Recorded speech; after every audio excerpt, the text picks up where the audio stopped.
Saudações fraternas, queridos irmãos e irmãs. Estamos de volta com 30 minutos com a palavra. Continuando agora com o estudo do capítulo 11. Vamos orar. Senhor, nós te agradecemos por tua bênção neste dia. Rogamos agora que teu Espírito nos inspire em nosso estudo, que nossa compreensão seja guiada por ele. Tudo isso pedimos em nome de Jesus. Amém. Bom, capítulo 10 de Atos é aquele vertedor de águas. Daí para diante nada vai ser igual. E não vai ser sem consequências. Para a igreja, sem dúvida, mas especialmente agora para Pedro. Capítulo 11, versículo 1, já nos mostra o problema que Pedro vai enfrentar. Na realidade, que a igreja vai enfrentar. Capítulo 11, versículo 1.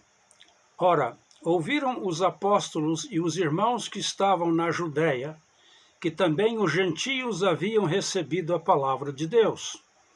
E quando Pedro subiu a Jerusalém, disputavam com ele os que eram da circuncisão, dizendo: entraste em casa de homens incircuncisos e comestes com eles. A gente não sabe o período de tempo entre o incidente na casa de Cornélio e a subida a Jerusalém, mas a notícia espalhou.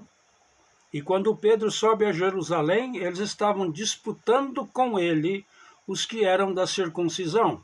Já é um termo que é usado para o judeu bem farisaico que era cristão. E o que eles diziam? Entraste em casa de homens incircuncisos e comeste com eles. Nada de que alegria nós vemos agora que Jesus Cristo agora é também o Messias dos gentios. Nada de alegria de salvação. Nada da alegria que o Espírito Santo foi dado a eles. Entraste em casa de homens incircuncisos e comeste com eles. Era a acusação que era levada contra Jesus, sempre. Porque Jesus não fazia acepção de pessoas. Pedro teve que aprender com uma grande visão, um êxtase, uma visão celeste divina. E Deus indicando para ele que o que Deus purificava de modo algum podia ser considerado impuro. Pedro aprendeu a lição. E agora ele vai ter que se defender. Esta aqui é a cúpula da igreja. Pedro, porém, começou a fazer-lhes uma exposição por ordem, dizendo... Aqui nós vamos ver o relato de Pedro, bem condensado, mas interessante. Estava eu orando na cidade de Jope, não falou que estava na casa de um curtidor, e em êxtase tive uma visão. Descia um objeto como se fosse um grande lençol, sendo baixado do céu pelas 4 pontas, e chegou perto de mim. E fitando nele os olhos, o contemplava, e viu quadrúpedes da terra, feras, répteis e aves do céu. Ouvi também uma voz que me dizia: levanta-te, Pedro, mata e come. Mas eu respondi: de modo nenhum, Senhor, pois nunca em minha boca entrou coisa alguma comum e imunda. Mas a voz respondeu-me do céu segunda vez: não chames tu comum ao que Deus purificou. Sucedeu isto por 3 vezes, e tudo tornou a recolher-se ao céu. Bom, essa foi a visão. Quase igual, mas no relato está sendo meio condensado.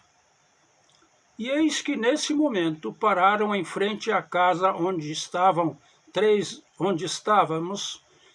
homens que me foram enviados de Cesareia. Novamente não se menciona que ele está na casa de um curtidor. Disse-me o Espírito que eu fosse com eles sem hesitar. E também estes irmãos foram comigo e entramos na casa daquele homem. Nada de dizer que estes entraram na casa onde ele estava hospedado e ficaram com eles uma noite. Nada disso. Entramos na casa daquele homem que me mandou chamar. E ele nos contou como vira em pé, em sua casa, o anjo que lhe dissera: envia a Jope e manda chamar a Simão, que por sobrenome Pedro.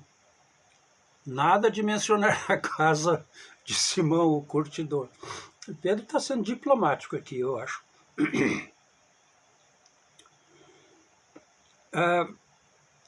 O qual te dirá palavras, versículo 14, o qual te dirá palavras pelas quais serás salvo, tu e toda a tua casa. Bom, isto já é uma ampliação daquilo que a gente sabe foi dito, mas tudo bem. O que aconteceu foi isso mesmo. Pelas quais serás salvos tu e a tua casa. Te dirá palavras pelas quais serás salvo tu e toda a tua casa. A salvação, queridos, vem pela fé, mas a fé vem pelo ouvir da palavra de Deus. Sem o anúncio simples, direto, condensado que Pedro deu, nada teria acontecido em Cesareia. É pela palavra. É pela palavra que os céus foram criados, o mundo todo foi criado. É pela palavra que os profetas falavam, e é pela palavra que Jesus, a palavra, ensinava, e é pela palavra de Jesus e o anúncio de Jesus que a salvação vem aos homens e às mulheres. Versículo 15. Logo que eu comecei a falar, desceu sobre eles o Espírito Santo, como também nós no princípio. Bom, aqui está a coisa que é incontroversa. Pedro está dizendo, eu comecei a pregar, e nós sabemos que foi curto. Comecei a pregar. E o Espírito Santo desceu sobre eles, como nós no princípio. Não com fogo, chamas de fogo, como de fogo, não disso.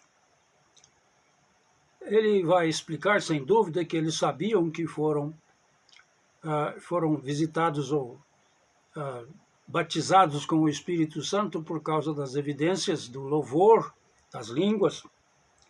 Portanto, se Deus lhes deu o mesmo dom que dera também a nós, ao crermos no Senhor Jesus Cristo, quem era eu para que pudesse resistir a Deus?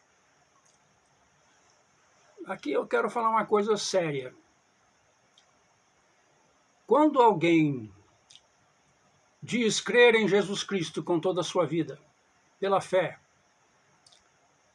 diz que foi convertido por Jesus, diz que Jesus é o Senhor de sua vida, diz que ele crê naqueles itens do creio apostólico. Eu sempre gostei de perguntar quando alguém queria aproximar-se de mim, que não era da minha turma. Eu sempre procuro saber se eles creem naquilo que está no creio apostólico. Não porque o creio apostólico é a palavra de Deus, não, mas ele é uma condensação de tudo que a palavra de Deus contém sobre a nossa vida em Cristo Jesus. E se eu acho alguém que não crê nesses itens, ou algum desses itens, eu agradeço muito, mas não vou me associar. Quem sou eu para discutir com alguém que diz que crê nestes itens, que crê na palavra de Deus? Quem sou eu para discutir com aquele que é diferente de mim? E aqui nós vamos voltar a Pedro indo à casa de Cornélio em Cesareia. Para muitos de nós, a dificuldade é sair de onde nós estamos e ir ao encontro daquele que é diferente. A gente não pode acolher alguém se não sair ao encontro deles. A gente não pode testemunhar a verdade do Evangelho se não for ao encontro da pessoa. A gente não dá conta de ser uma testemunha fiel da ressurreição de Jesus e o poder da ressurreição de Jesus em nossas vidas, se nós não saímos para o encontro. Se nós não fazemos aquela viagem de Jope a Cesareia. Eu escrevi um opúsculo, um ensaio, um estudo, o título do qual é Não Podemos Ir à Casa de Cornélio sem antes sair da casa de Simão o Curtidor. Você não pode deixar a casa de Simão o Curtidor e ir a Cesareia se o Espírito Santo não te mover. E se você não estiver convicto de há palavras em você que o Espírito Santo dará, que são importantes para a salvação daquela pessoa. Eu creio que nós temos que ter muito respeito em chegarmos às pessoas. Não sermos aquele proselitista que vai empurrar o Evangelho. Pedro chegou numa casa toda preparada para receber o Evangelho, divinamente instruído para preparar-se. Cornélio aguardou a vinda de Pedro, e ao receber a boa notícia de Jesus ressuscitado, que dá remissão de pecados, o Espírito Santo desceu sobre eles, não para que eles crescem, mas porque eles creram. Eles creram na palavra e o Espírito Santo veio sobre eles. A acolhida só é possível com saída ao encontro.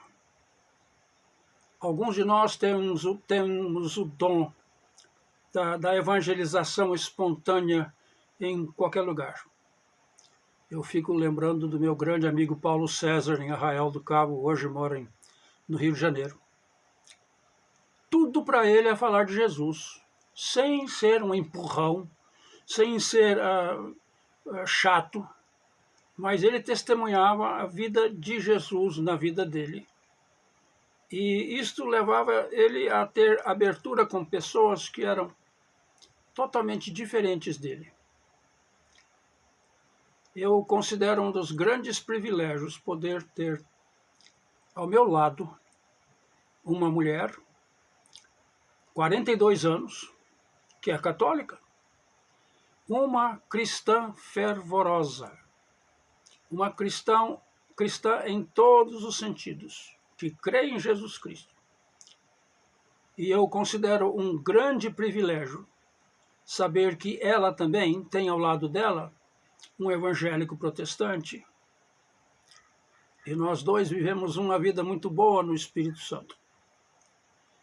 Sem saída não há acolhida, e sem acolhida não há testemunho. Voltemos aqui então. Versículo 17 de novo.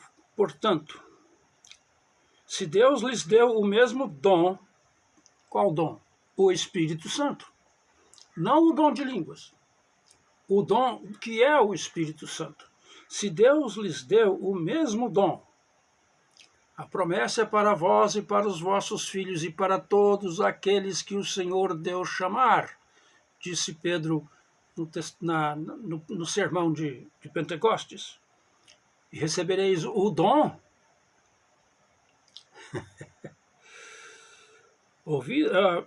Portanto, se Deus lhes deu o mesmo dom que dera também a nós, ao crermos no Senhor Jesus, quem era eu para que pudesse resistir a Deus? Deus havia ensinado Pedro lentamente. Aquele primeiro passo é ficar na casa de um curtidor, um homem que era considerado impuro. O segundo passo foi a visão. O terceiro passo foi Deus falando: não declares impuro aquilo que eu purifiquei. O quarto passo foi acolher aqueles homens que vieram, hospedá-los, sentar e comer com eles, deixar dormir em sua casa. O quinto passo foi ir com eles. O sexto passo foi quando ele chegou e viu que Deus tinha preparado o caminho todo. Esse evangelista, por favor, recebeu uma grande bênção. Um pregador que recebesse o privilégio de estar perante um grupo tão preparado.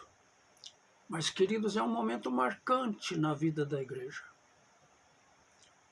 Aos poucos nós veremos nos próximos 2 capítulos, até chegarmos ao 15, nós veremos como o cristianismo deixa de ser uma vertente simples do judaísmo, deixa de ser uma seita judaica e começa a ser aquilo que Jesus quis que fosse a sua igreja, a nova Israel.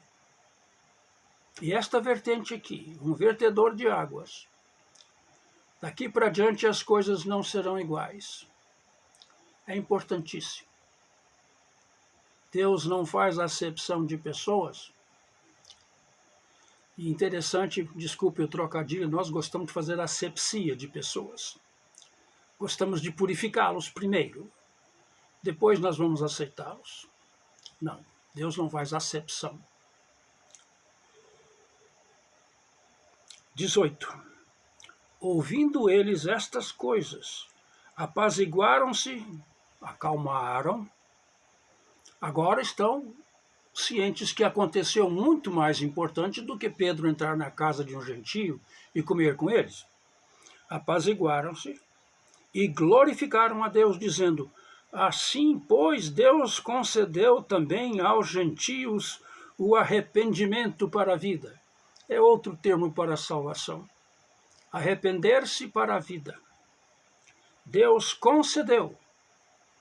Então, se Deus concedeu, tem que aceitar o dom.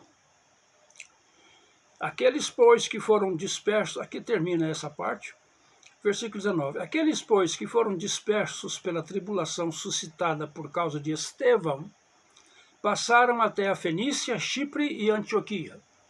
Fenícia ao norte de Jerusalém, o atual Líbano, Chipre ao oeste, uma ilha próxima, e Antioquia mais ao norte ainda. Antioquia, uma grande cidade. Tá? E não anunciando a ninguém a palavra, senão somente aos judeus. Havia, porém, entre eles alguns cíprios e sirenenses, os quais, entrando em Antioquia, falaram também aos gregos, anunciando o Senhor Jesus. Opa! O Espírito Santo desceu sobre aqueles que eram tementes a Deus, gentios, mas aproximados ao Deus de Abraão, Isaque e Jacó. Mas estes agora estão falando aos gentios gregos, não aos judeus gregos, mas aos gregos, os pagãos. E o que eles estão fazendo? Falaram também aos gregos, anunciando o Senhor Jesus. Vamos destrinchar esta frase, anunciando o Senhor Jesus. O que significa é anunciando que Jesus é Senhor. Anunciando tudo que o Senhor Jesus fez. Anunciando tudo o que aconteceu com ele. Anunciando a sua ressurreição. Anunciando que ele está à direita do Pai. Anunciando que a promessa é para nós, para vocês também, aqueles que o Senhor Deus chamar. A tarefa do anunciador é não escolher o solo onde vai plantar semente. Voltemos lá para Lucas e os evangelhos sobre a parábola do semeador. A parábola do semeador não é a palavra do semeador. A parábola é a parábola dos 4 solos. E o semeador não escolhe os solos onde vai semear, de acordo com essa parábola. Nós não fazemos análise de solo antes de plantar, não. Nós anunciamos. Eu gosto demais da palavra broadcast em inglês. A palavra é usada para radiodifusão, difusão de televisão. Broadcast vem do sentido antigo da agricultura medieval, onde a pessoa segurava a semente na mão e espalhava ela assim. Broadcast significa lançar para os lados, lançar lateralmente. Isto é que está sendo feito aqui. O anúncio é feito broadcast, amplamente. Agora já não é mais seletivo aos judeus somente, agora é para os gregos, os que eram pagãos estão anunciando o Senhor Jesus. Qual é o resultado? Você sabe. Versículo 21. E a mão do Senhor era com eles, e grande número creu e se converteu ao Senhor. Uau! Grande número creu. Primeiro, a mão do Senhor era com eles é uma frase para dizer Deus estava agindo com eles enquanto eles anunciavam. A tarefa do pregador, do evangelista, não é convencer tanto quanto é o anúncio. E o Espírito Santo é quem convence. E esse aqui, a mão do Senhor era com eles, significa isso. Eles estão agindo debaixo da poderosa mão de Deus, em obediência, em ousadia, uma ousadia santa. Porque eram pessoas que não faziam acepção de pessoas. De novo, o nosso trocadilho, e nem faziam asepsia primeiro. Eles faziam nenhuma acepção. Eles simplesmente anunciavam. E os gregos, pagãos, creram. Grande número creu. E ao crer, se converteram ao Senhor. Voltaram o seu rosto em direção ao Senhor Jesus. A mensagem da época, na época, era muito importante. Porque o mundo pagão estava, vamos dizer, triste e enfadonho. Uma moralidade horrível, a moralidade seria mais o termo. Um mundo que não tinha muita esperança. Os deuses do Egito, os deuses dos persas, os deuses de Roma e de Grécia prometiam nada. Havia aquele desespero na época, onde haveria uma verdade sólida na qual crer. E chega a mensagem obscura, simples, mas obscura, porque veio de onde? Da Judéia. Você quer dizer para mim, pregador, que um homem que foi crucificado, executado em cruz, por sedição, que esse homem é filho de Deus? Você quer dizer para mim que ele morreu, mas no terceiro dia ressuscitou? Agora, se o argumento é tentar convencer as pessoas que isto é verdade, é uma coisa.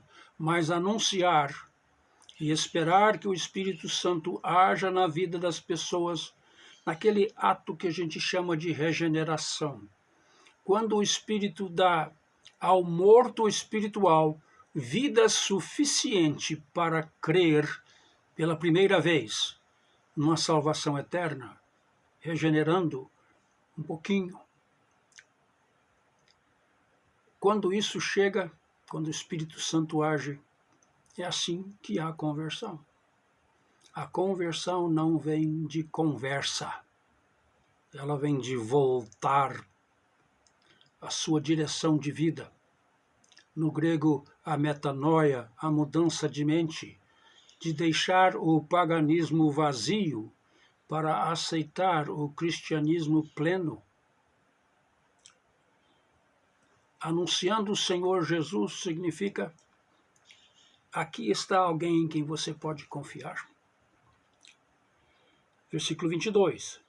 Chegou a notícia destas coisas aos ouvidos da igreja em Jerusalém, e enviaram Barnabé a Antioquia, o qual, quando chegou e viu a graça de Deus, se alegrou e exortava a todos que perseverarem no Senhor com firmeza de coração. Filho da... qualquer termo que é usado sobre... esqueci o termo que era dado para ele. Porque era homem de bem, cheio do Espírito Santo e de fé, e muita gente se uniu ao Senhor. Partiu, pois, Barnabé para Tarso, em busca de quem? Do seu amigo e irmão Saulo. E, tendo-o achado, levou para Antioquia. E durante 1 ano inteiro reuniram-se naquela igreja e instruíram muita gente. E em Antioquia os discípulos pela primeira vez foram chamados cristãos, cristianoi, cristozinhos, cristinhos, imitadores de Cristo. Naqueles dias desceram profetas de Jerusalém para Antioquia, e levantando-se um deles de nome Ágabo, dava a entender pelo Espírito que haveria uma grande fome por todo o mundo, o qual ocorreu no tempo de Cláudio, o imperador Cláudio. E os discípulos de Antioquia resolveram mandar cada um conforme suas posses socorro aos irmãos que habitavam na Judéia.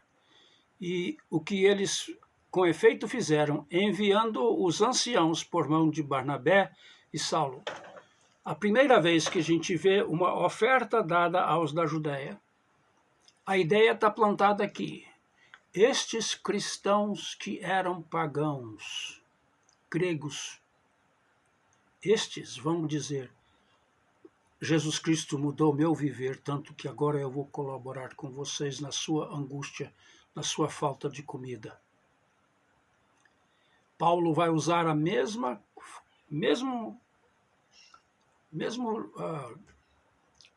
que eu quero falar? A mesma coisa com cristãos das suas igrejas, enviando alimento para a Judéia. A coisa está mudando. Não estamos no pórtico de Salomão agora. Não estamos